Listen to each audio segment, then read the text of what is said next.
In a town nestled between rolling hills, there was a shop. It was small and cozy. The shop smelled of wood and metal. This was the shop of Elias, the clockmaker. Elias was an old man. His eyes were kind and his hands were steady.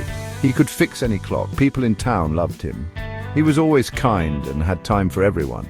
Elias had a special way about him. He listened patiently. He offered wise words. He made everyone feel better.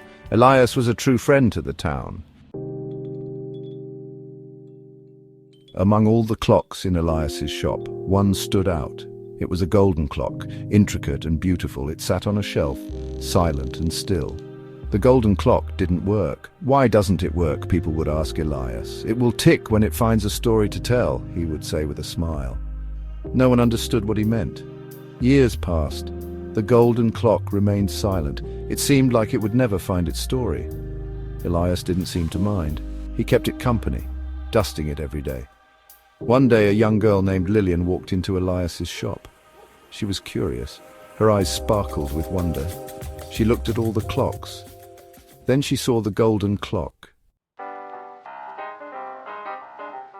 "What's wrong with it?" Lillian asked, pointing at the silent golden clock. "It's waiting for a story," Elias said, smiling gently. Lillian was confused. "Every tick is a tale, every chime is a memory," Elias explained. He patted the golden clock. "This clock is waiting for the right story to tell." Lillian listened, fascinated. From that day on, Lillian visited Elias every day. She would watch him work. She listened to his stories. Elias taught her about clocks and about life. Elias taught Lillian about kindness and patience. He taught her about the beauty of time. Lillian treasured every moment spent with the old clockmaker. As time passed, Elias grew weaker. One day he didn't open his shop. Lillian rushed to his house. She found Elias in his bed, weak but smiling. He looked at her one last time. "The clock." "Lillian," Elias whispered, "it's your story now." He handed her a small key. It was the key to his shop. Lillian took it, tears filling her eyes.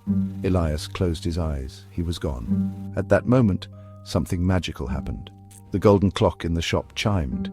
It began to tick, each tick a tale, each chime a memory. Lillian knew what she had to do. She opened the shop. She helped people fix their clocks. She shared Elias's stories. The golden clock chimed happily, telling its story through Lillian.